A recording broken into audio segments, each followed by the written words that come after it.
Well, good morning, everyone. I'm Russ Riesinger. Hope your Monday is off to a good start. We've got a couple of breaking news stories that we want to tell you about. First of all, Appling County High School there in Baxley is on a level 3 lockdown right now until further notice.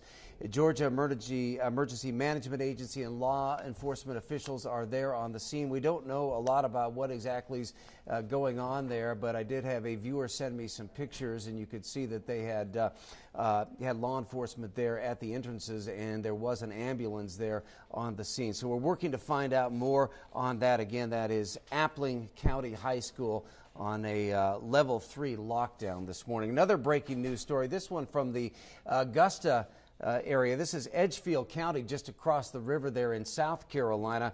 Deputies now say that a pregnant woman who was taken during a home invasion has now been found safe. So that's some good news. They were searching for 18-year-old Carrie Edgerly. She's 36 weeks pregnant, and again, she was taken during a home invasion. She has now been found, and 2 men have been arrested in that case.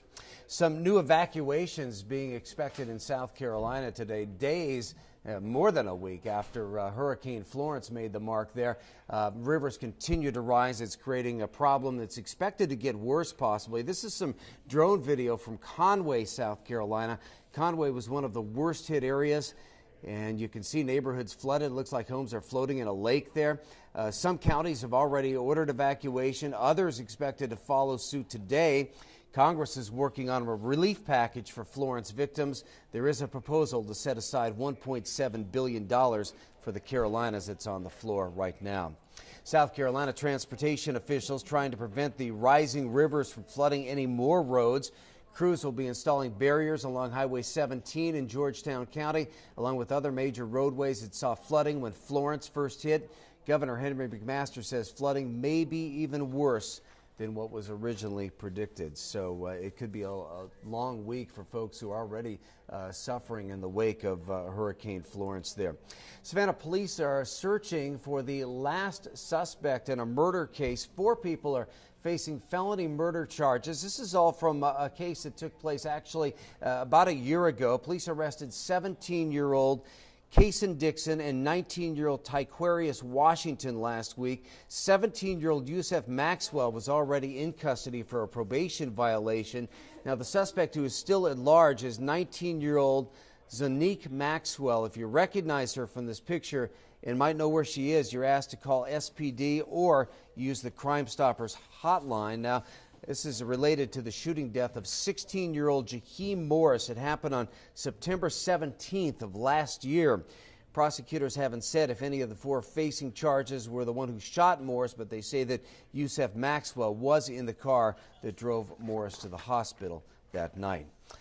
A developing story out of Beaufort County. Deputies investigating the death of a 19-year-old man. They're calling it a murder. The body of Deontay Alston was found in the area off Castle Rock Road in Burton yesterday afternoon. Deputies say he had several gunshot wounds, but the coroner will determine the official cause of death after an autopsy tomorrow.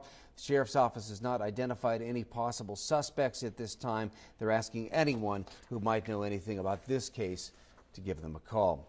Beaufort County schools may be undergoing some changes come next school year. The Beaufort County School District considering rezoning to handle the population boom that's taking place there in Bluffton. They're giving you a chance to ask questions, offer input about that today. There is a town hall meeting at Hilton Head High School tonight. That will start at 6 p.m. Well, Goodwill of Southeast Georgia wants to make sure that you're ready to vote in the upcoming elections, and they're partnering with the League of Women Voters of Coastal Georgia to host 6 events that will be taking place for National Voter Registration Day. Now, 2 of those events will be in Savannah. One will be at the Savannah Job Connection Center from 9 a.m. until 5 p.m. tomorrow. The other will take place at the McAlpin Square Goodwill store from 10 a.m. to 5 p.m.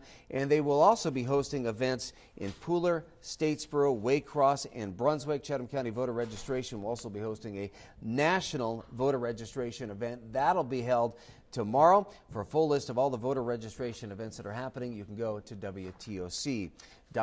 All right, let's take a look outside on this Monday morning from our Savannah Hilton Head International Airport Skycam.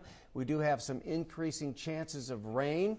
coming up this afternoon. Cutter Martin will be here at 11 a.m. He'll fill you in on that complete forecast. Until then, I certainly hope you have a great day. I'm WTOC's Russ Riesinger. Cutter will be here at 11. We'll see you then.